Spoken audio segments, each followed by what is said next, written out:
sifaadka ay dadku tilmaameen ugu horeeya waxa kamid ah بوينت وحو يحيى وانت u badan dadka kale saadarta waxa u baahan tahay mar hada iska hadlaysid inaad isku sifaysid marxaladan waxayna ka caawinaysaa in laga haysto baraada aragti wanaagsan qaasta waxa isticmaashaa saddex marxalad aad ku muhiimsan adiga aan kula wadaagi doono sifada ugu badan ee la tilmaamay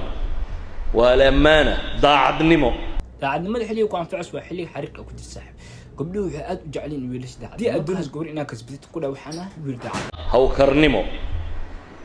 aqoon shaqeed inuu leeyahay